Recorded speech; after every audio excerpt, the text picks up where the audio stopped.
Alors, si vous voulez ouvrir vos Bibles, ceux qui ont leur Bible ici ce matin, c'est dans Jean, chapitre 6, les versets 5 à 7. Nous sommes dans une série, une nouvelle série que nous avons commencé dernièrement, sur les 12 apôtres. J'aime ça l'appeler l'équipe de Jésus, les 12 apôtres. Il y a des apôtres, on ne connaît pas trop de choses à part que leur nom, puis même il y a le nom d'un des apôtres. On ne sait pas ce que ça veut dire au juste. Parce que votre nom veut dire quelque chose, hein, quand on regarde.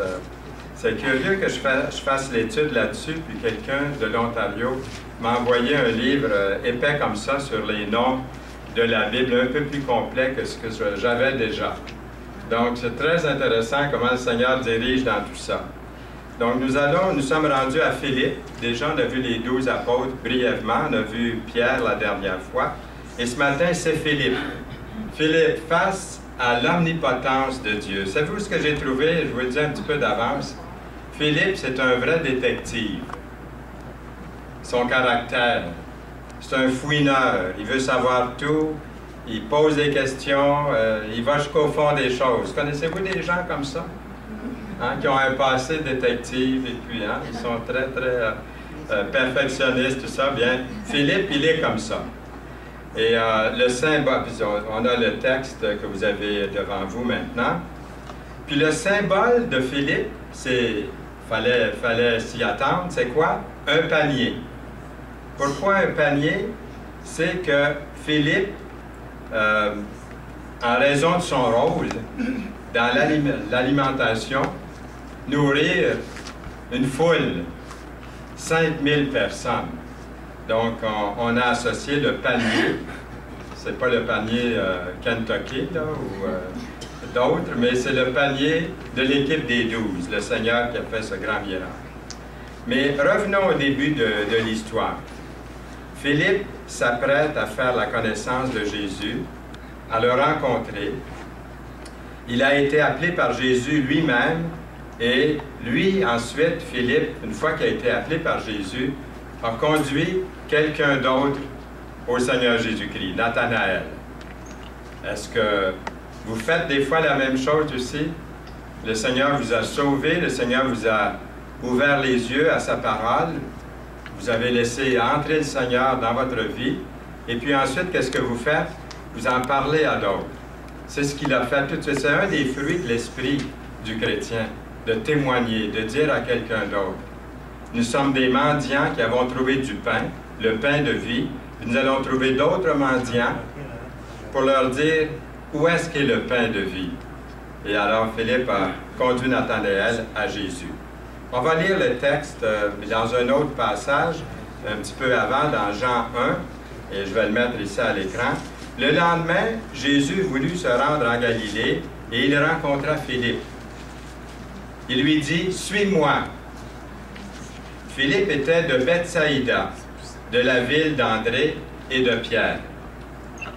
Philippe rencontra Nathanaël et lui dit, « Nous avons trouvé. » C'est pour ça que je dis qu'il est détective sur les bords. Hein? J'ai trouvé, nous avons trouvé. Ça veut dire qu'on a cherché, puis là on l'a. On l'a trouvé. Celui de qui Moïse a écrit dans la loi et dont les prophètes ont parlé, Jésus de Nazareth, fils de David, il est bien renseigné. Nathanaël lui dit, peut-il venir de Nazareth? On voit que Nazareth n'avait pas tellement une bonne réputation. Hein? Peut-il venir de New York? Peut-il venir de je ne sais pas où? D'une place au Québec qu'on nommera pas au cas où je sois de cette région-là. Mais peut-il venir, hein? Il dit, peut-il venir de Nazareth quelque chose de bon? La réponse, hein, on la devine, ça doit être, ben non, il ne peut pas rien venir de bon de cette place-là. Voyons donc. Et là, Philippe répondit, viens et vois. C'est ce que vous avez fait. C'est ce que j'ai fait. Je suis allé, j'ai vu et j'ai accepté le Seigneur dans ma vie. Philippe était présent au miracle des pains et des poissons. Vous connaissez l'histoire. quand il s'est engagé dans un bref dialogue avec le Seigneur. Dans Jean 6, et là, c'est là qu'on revient à notre texte principal, ayant levé les yeux, au verset 5 du chapitre 6, ayant levé les yeux et voyant une grande foule venait à lui, Jésus dit à Philippe, « Où achèterons-nous des pains pour que ces gens aient à manger? » Moi, je dis que le Seigneur a vraiment le sens de l'humour. J'ai un livre à la maison qui s'appelle justement « Le sens de l'humour du Seigneur Jésus-Christ ». Mais je pense qu'ici, là, devant 5000 personnes qui demandent à Philippe, là, où est-ce que c'est qu'on va trouver assez, là, où achèterons-nous des pains pour que ces gens aient à manger? On voit ici au verset 6, il disait cela pour l'éprouver. Bon, aujourd'hui, on dirait, il disait cela pour le taquiner. Hein, peut-être. Il connaît la réponse, car il savait ce qu'il allait faire. Et que c'est beau, ça. Vous ne trouvez pas? Philippe lui répondit, « Les pains qu'on aurait pour 200 deniers. » Lui, tout de suite, il pense à l'économie, il pense à l'argent. C'est pas possible, écoute, là. Hein, il calcule, il sait compter, puis c'est pas logique, son affaire, là, Jésus, ce qu'il vient de dire. C'est pas logique, là. Les pains qu'on aurait pour 200 deniers ne suffiraient pas pour que chacun en reçoive un peu. Nous allons revenir sur ces versets-là un petit peu plus tard, là, dans quelques instants dans le message. On raconte qu'un célèbre collectionneur de tableaux d'art, de peinture, prend une marche dans les rues de sa ville. Quand il remarque un chat, il remarque un chat en train de laper du lait dans un bol, un beau bol, un bol cher, un bol de qualité, mais c'est un chat de gouttière qui est en train de laper dans un super de beau bol. Avez-vous déjà vu ça? Il remarque le chat et puis il se dit, puis il voit la soucoupe, puis il réalise que c'est une coupe d'une grande valeur. Alors il pense faire une pierre deux coups. Il remarque que la soucoupe, qui est très ancienne, doit être aussi très précieuse, puis doit coûter cher. Il pourra avoir de l'argent pour ça. Alors, il se promène nonchalamment, il rentre dans le magasin, puis il fait semblant de rien. Hein, il siffle, il regarde autour. Et tout à coup, il voit le patron, puis il lui dit, il lui propose d'acheter le chat de gouttière. Je vais vous acheter votre chat, je vais vous donner 2 piastres pour.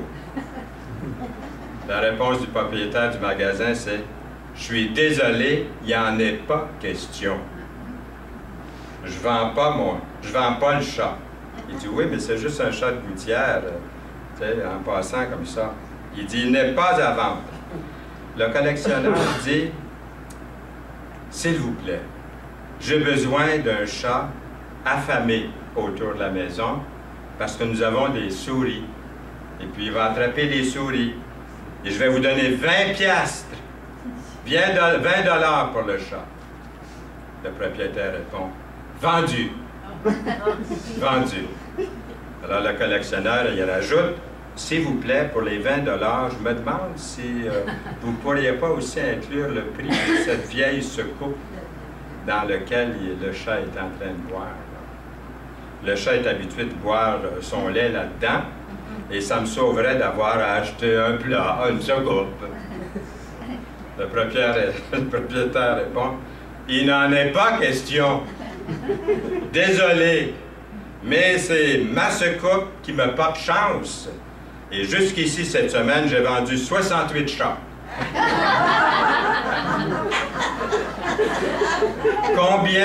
Combien d'entre vous ont été dans la même type de situation? Vous vous retrouvez dans un magasin d'aubaine en espérant sortir avec une Mona Lisa.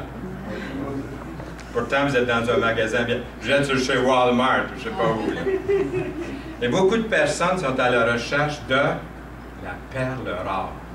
Moi, je peux vous garantir là, qu'au déjeuner de l'espoir, hier, vous avez eu la perle rare. Vous l'avez entendu parler de la perle rare. Puis ce matin, vous êtes dans un milieu qui adore cette perle rare qui est le Seigneur Jésus-Christ. Mais il est accessible, cette perle, à tous. Et on cherche ça dans des endroits bien ordinaires, le bonheur, la paix, la tranquillité, le salut. On cherche ça dans des endroits ordinaires. Comme le prospecteur, avez-vous déjà vu ça sur les plages? Les prospecteurs, je ne sais pas comment les appeler au juste, vous les avez vus sur les plages avec leur machin truc, là, pour trouver quoi? Des trésors sur la plage. Ou les belles fleurs que nous retrouvons dans des milieux bien ordinaires. Je suis surpris à Belleuil, je ne sais pas si c'est comme ça dans les autres villes, mais il y a des pelouses complètes là, cette année qui sont ruinées complètement. Là.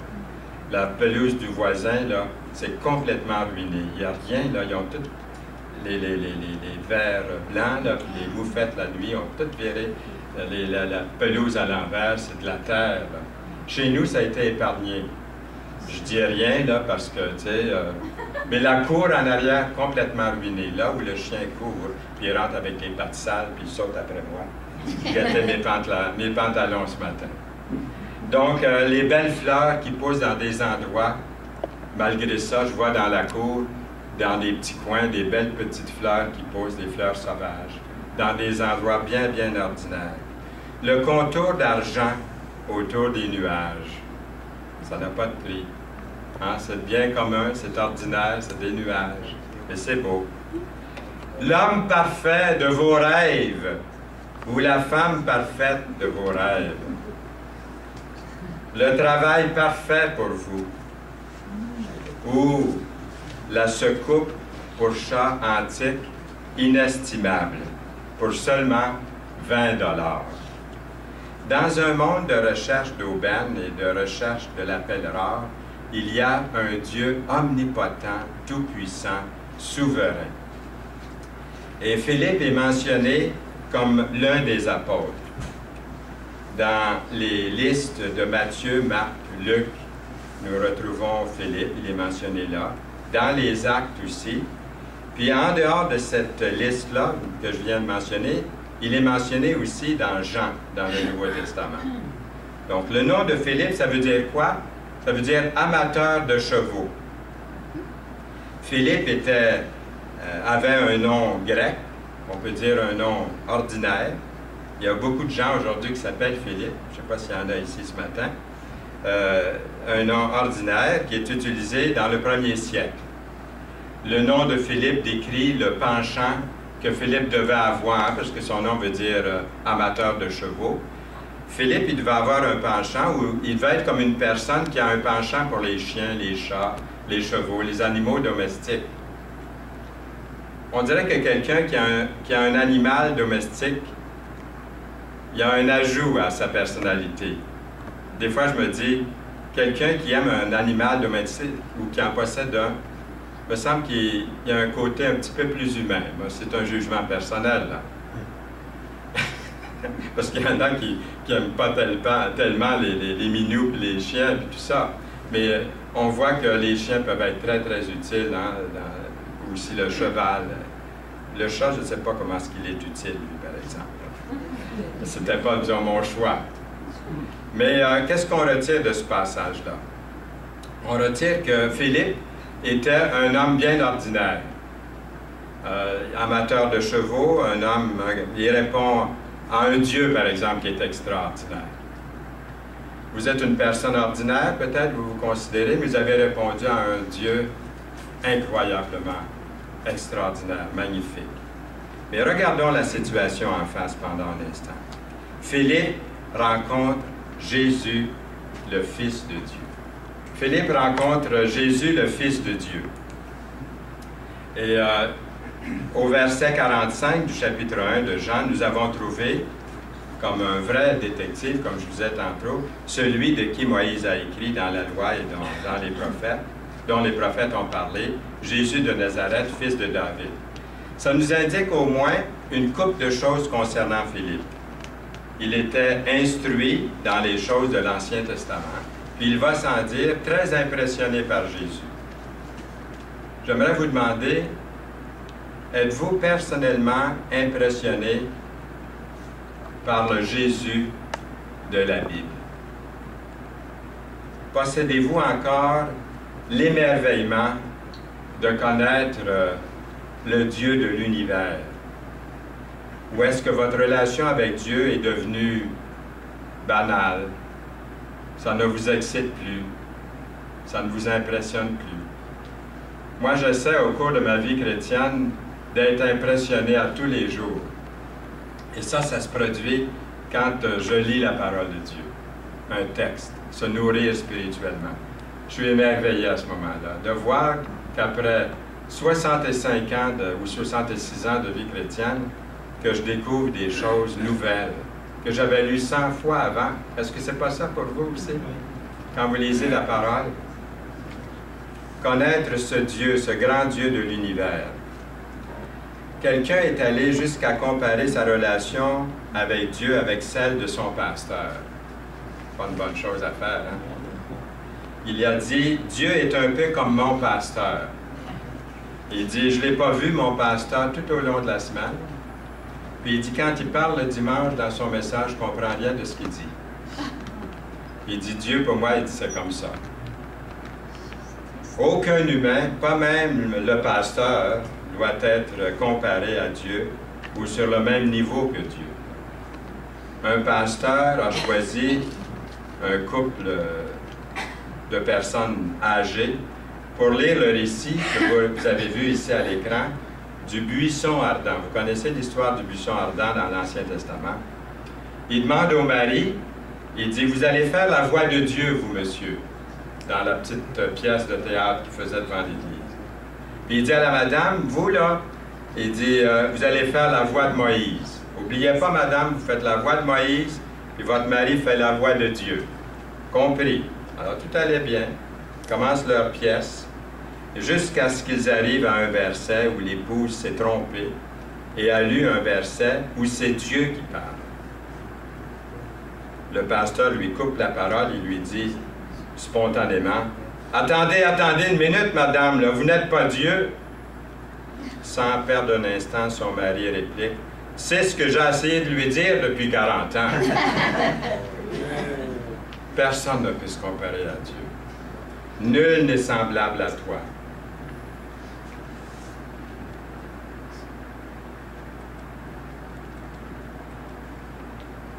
Nul n'est semblable à toi, nous lisons, ô Éternel. Tu es grand et ton nom est grand par ta puissance, dans Jérémie 10, verset 6. Qui est comme toi parmi les dieux, ô Éternel? Qui est comme toi, magnifique en sainteté, digne de louange, opérant des prodiges? Proverbe 15, 11. Allons retrouver Philippe dans le désert avec Jésus et les disciples, et toute la foule de gens qui sont à l'écoute de Jésus qui les enseigne. Jésus dit à Philippe, « Où achèterons-nous des pains? » Philippe répond, « Les pains qu'on aurait pour 200 deniers ne suffiraient pas pour que chacun en reçoive un peu. » Regardons la situation en face ici. 5000 personnes se rendent dans un désert pour entendre Jésus sans apporter leur lunch. Diriez-vous que c'est une situation ordinaire ou peu commune de partir pour aller dans le désert, de ne pas apporter d'eau, de ne pas apporter quelque chose à manger? Moi, je dirais pour le moins une situation peu fréquente, extraordinaire. On dirait, on irait loin de chez lui aujourd'hui, on irait loin sans s'arrêter pour prendre un peu de nourriture ou quelque chose à boire. Certainement pas les anciens du groupe biblique de la Rive-Sud à Longueuil. Quand ils sortent, ils apportent leur lunch, ils vont pique-niquer. Hein?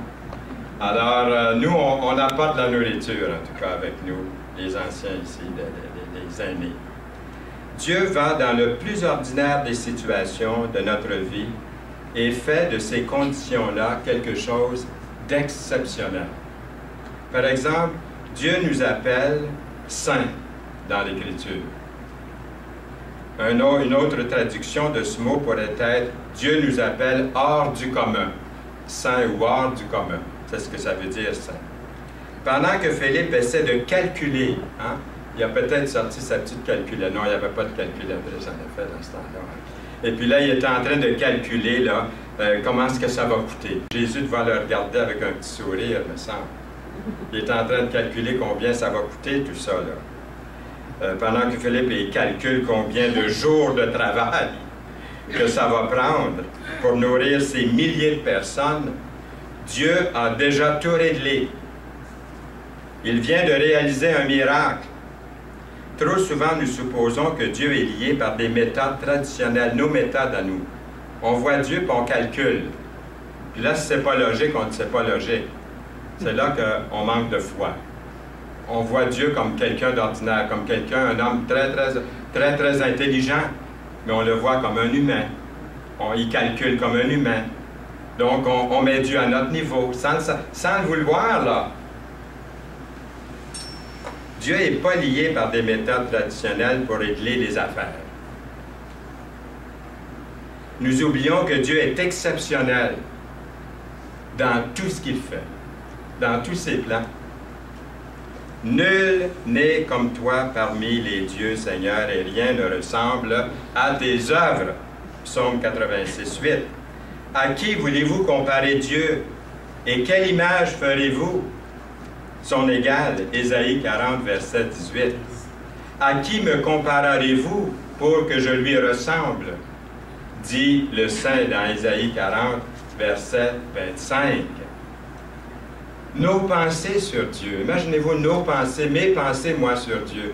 Des fois, quand je prie le Seigneur, je me dis, j'ai peut-être même pas une bonne pensée de ce que Dieu, parce qu'il est invisible, je ne le vois pas.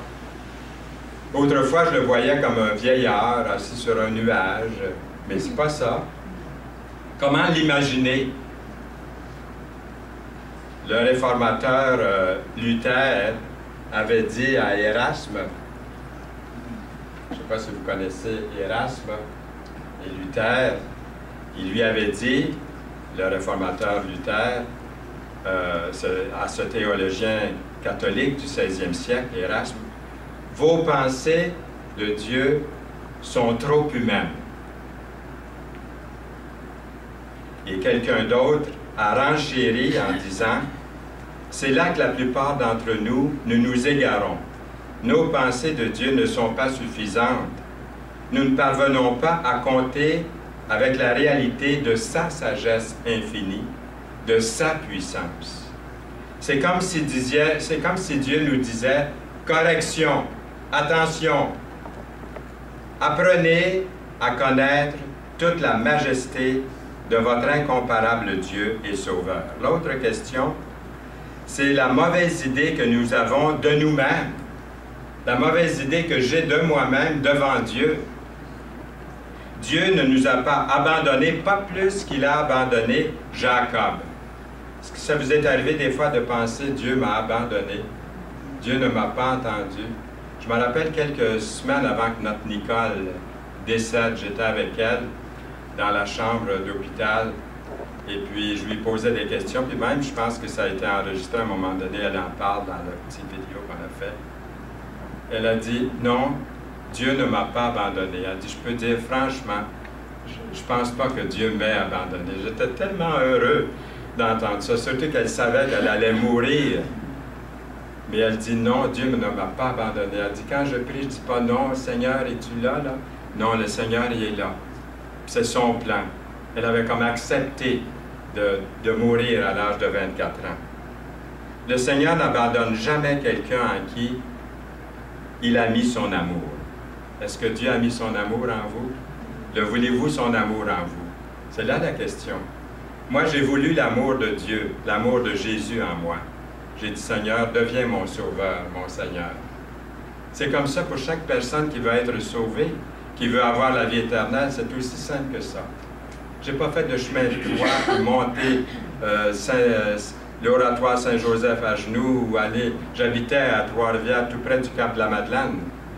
Je n'ai pas fait des 9 ans et toutes sortes de choses. Non, la parole dit de croire Et Dieu n'abandonne jamais quelqu'un en qui il a mis son amour. Il a mis son amour en vous, en moi. Si vous l'avez invité comme Sauveur et Seigneur de votre vie, si vous avez été tenté de tout laisser tomber en pensant que Dieu vous a abandonné, demandez à Dieu en cet instant la grâce de faire confiance à ce grand Dieu Sauveur. Ces deux questions-là me reprennent sur ma lenteur à croire dans la majesté de Dieu. Dieu pourrait vous demander avec raison, si vous avez pensé qu'il vous a abandonné, il pourrait vous demander, vous imaginez-vous que moi, le Créateur de l'univers, j'ai vieilli? Il vous dirait peut-être, pensez-vous que je suis fatigué? Ce grand Dieu merveilleux? Un reproche que Dieu pourrait faire, qui nous serait bien mérité, pour beaucoup peut-être d'entre nous. Lequel d'entre nous choisirait une trompette pour abattre une muraille face à une grande armée? Hein, ce n'est pas une stratégie militaire hein? Avant de lire ça, là, on ne trouve pas que c'est une stratégie militaire trop savante. Est-ce que c'est logique? Non. Est-ce que c'est Dieu?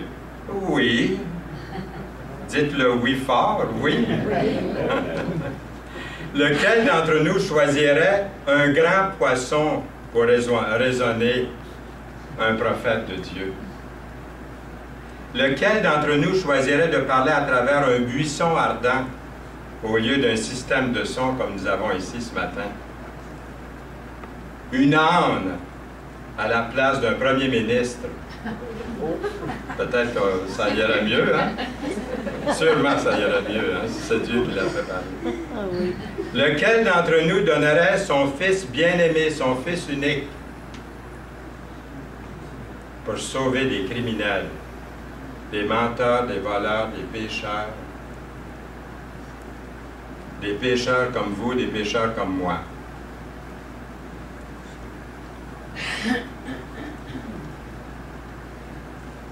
Dieu est grand, Dieu est omnipotent, Dieu est puissant. Et puis, Philippe essaie, lui, d'utiliser son bon sens pour comprendre le Seigneur Jésus. C'est comme si Philippe disait, voyons Jésus, voyons Jésus. Jésus, faites donc le calcul. Jésus, ce n'est pas humainement possible. C'est comme si le Seigneur lui répondait, c'est vrai, je ne suis pas comme le commun des humains. OK? À qui me comparerez-vous? Il y a beaucoup de versets, j'ai trouvé, qui sont différents les uns des autres, qui nous disent ça. À qui me comparerez-vous pour faire à mon égal? À qui me feriez-vous ressembler pour que nous soyons semblables dans Ésaïe 46, verset 5? Il est peut-être passé vite le verset tantôt, là, je pense. Alors, celui-là. Alors, Ésaïe 46, verset 5. À qui me comparerez-vous? Finalement, Philippe et les autres disciples sont avec Jésus dans la chambre haute. Comme ils prennent leur dernier repas ensemble, Jésus fait une déclaration incroyable, hein? Théologique, considérable.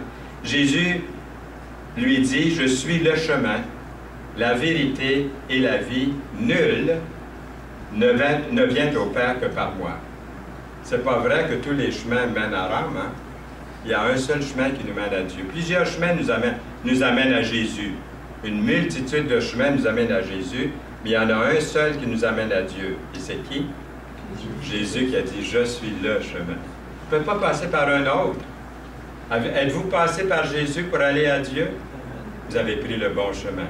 Si vous ne l'avez pas encore fait, prenez-le ce matin, aujourd'hui. Il est le chemin, la vérité et la vie. Et Jésus ajoute, « Personne ne vient au Père que par moi, Jésus. » C'est ce que Jésus a dit. Il y a un missionnaire qui avait perdu son chemin dans la jungle africaine.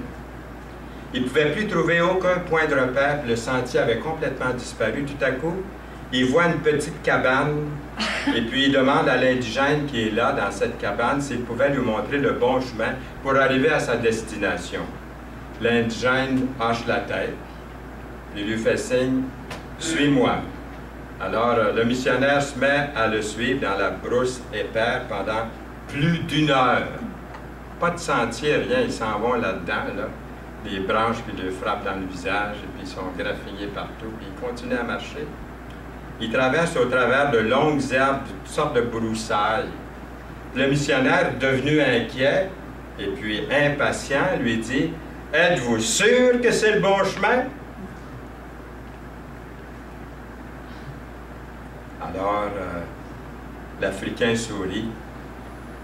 Par-dessus son épaule, il lui dit « Mon cher monsieur, dans ce lieu, il n'y a pas de chemin. Je suis le chemin. » Ah ouais, par là, on y va. Je suis le chemin. Je trouve ça une belle illustration de ce que Jésus est pour moi, pour vous. Il n'y a pas d'autre chemin. Je ne vois pas le chemin, Seigneur. Je ne vois pas où je m'en vais. Suis-moi. Il leur a dit à chacun d'eux, hein, les apôtres, suis-moi, suivez-moi, suis-moi, suis-moi. Je suis le chemin. Je ne vois pas de chemin, je ne vois pas où est-ce... Il y a tellement de chemins, Seigneur, lequel je vais suivre. Je suis le chemin. Suis-moi. C'est pas beau, ça? On interrompait parfois, vous connaissez ce monsieur-là, c'est Ironside. C'est un grand évangéliste des Assemblées de Frères du siècle dernier ou de l'autre avant. Là. Pendant ses sermons, il y avait toujours l'objection selon laquelle les gens l'interrompaient pour dire « Il y a toutes sortes de religions, laquelle croire? » Parce qu'on vous a déjà posé. Moi, ça m'est arrivé aussi, les gens disent « Laquelle croire? » Oui, il y en a qui disent « Sont toutes bonnes » ou « Tous les chemins mènent à Dieu ». Non. Mais c'est une croyance populaire, malheureusement. Alors, il interrompait le prédicateur pour lui dire « Il y a tellement de religions, laquelle suivre, laquelle croire? Nul ne peut déterminer qui a le droit chemin. » Qu'est-ce que je vais vous dire? Finalement, Ironside répondait qu'il ne connaissait que 2 religions. La première religion dit ou couvre tous ceux et celles qui s'attendent à un salut par leurs efforts personnels. Ça, c'est la majorité de toutes les religions du monde, de faire des efforts personnels pour être sauvés. L'autre couvre tous ceux et celles qui sont sauvés par quelque chose qui a déjà été accompli pour eux. La question est très simple. Pouvez-vous vous sauver vous-même ou devez-vous être sauvé par un autre? Moi, j'ai été sauvé par un autre. Parce que je ne peux pas me sauver. Même si je faisais toutes les bonnes œuvres au monde, je suis toujours un pécheur. Je peux toujours tomber. Et j'ai tombé, et je tomberai encore. Alors, je dois être sauvé par quelqu'un d'autre, celui qui a dit « Je suis le chemin, la vérité et la vie ». Jésus répond à la requête de Philippe, qui aimerait bien savoir qu'il voudrait bien que Jésus leur montre Dieu, leur montre le Père. « Si vous me connaissiez, Jésus lui répond, « si vous me connaissiez, vous connaîtriez aussi mon Père, et dès maintenant vous le connaissez, et vous l'avez vu. » Philippe lui dit, « Seigneur, montre-nous le Père, et cela nous suffit. » Jésus lui dit, voyez-vous son caractère de détective, il veut tout savoir, montre-nous-les, si on le voit, nous autres, on va croire, là, puis on va avoir la preuve, on cherche les preuves. Hein? Alors Philippe, montre-nous, cela nous suffit. Jésus lui dit, il y a si longtemps que je suis avec vous, et tu ne m'as pas connu, Philippe? Wow! Hein? Il a vu Dieu en voyant Jésus? Ben oui. Philippe, celui qui m'a vu a vu le Père. Comment dis-tu, montre-nous le Père? Quelle révélation pour Philippe. Avez-vous déjà remarqué ça? Ce verset-là?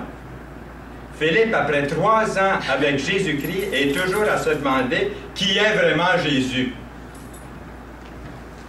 Voir Jésus comme rien de plus, peut-être qu'il voit comme un enseignant, un prophète, un homme ordinaire. Ben non. Les temps n'ont vraiment pas changé. Aujourd'hui, c'est la même chose. C'est toujours la même question aujourd'hui au sujet de Jésus. Jésus a dit, « Celui qui m'a vu a vu le Père. » Jean 14, verset 9. Jésus est-il pour vous assez puissant pour combler le vide qui est dans votre cœur? Est-ce qu'il est assez grand pour répondre à vos besoins personnels dans votre vie? Est-ce que Dieu est assez extraordinaire pour guérir les blessures de votre passé? Est-ce que Dieu est assez exceptionnel pour satisfaire le désir des multitudes? Philippe vit des choses miraculeuses en compagnie de Jésus et pourtant, Philippe, il a encore du mal à voir la vraie source. J'espère que ce n'est pas la condition de personne ici. Dieu fait de grandes choses pour chacun de nous, mais lorsque nous sommes confrontés à des défis de la vie, est-il encore assez puissant, assez grand et assez précieux? Nous lisons dans l'Écriture, « Aucune tentation ne vous est survenue qui ait été humaine, et Dieu qui est fidèle ne permettra pas que vous soyez tentés au-delà de vos forces, mais avec la tentation, il préparera aussi le moyen d'en sortir, afin que vous puissiez la supporter. » 1 Corinthiens 10, 13. Vous savez que ce verset, en fait ce verset-là dit, au fond, le verset dit que ce que vous traversez là, présentement dans votre vie, vous et moi, là, ce qu'on traverse présentement, là, ce verset dit là, que c'est universel, ça arrive à peu près à tout le monde, ce qui nous arrive. Dieu dit aussi que, quelle que soit la situation qui nous arrive, le sentiment, le désespoir, le chagrin, Dieu est assez formidable pour en prendre soin. Souvenez-vous de ce qui s'est passé dès les temps anciens. Car je suis Dieu, il n'y en a point d'autre. Je suis Dieu et nul n'est semblable à moi. Ésaïe 46, verset 9.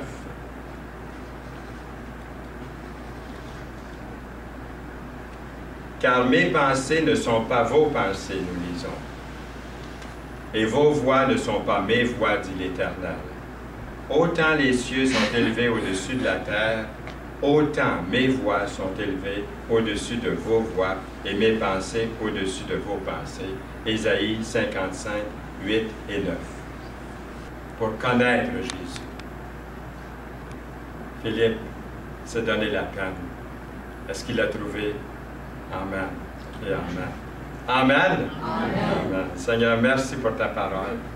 Merci pour ce passage pour Philippe et pour le fait qu'il a été trouvé par Jésus. Là où il était, amateur de chevaux, un gars ordinaire, il a trouvé un Dieu extraordinaire qui est le chemin, la vérité et la vie. Seigneur, nous te prions pour chacun de nous, chrétiens, ceux qui connaissons déjà le Seigneur depuis plusieurs années ou depuis peu, que nous puissions, comme Philippe, Seigneur, poser nos questions. Nous avons les réponses dans ta parole. Nous voulons te suivre, marcher pour toi, vivre pour toi aujourd'hui et cette semaine, dans ta volonté. Viens bientôt, Seigneur Jésus, nous te prions. Amen.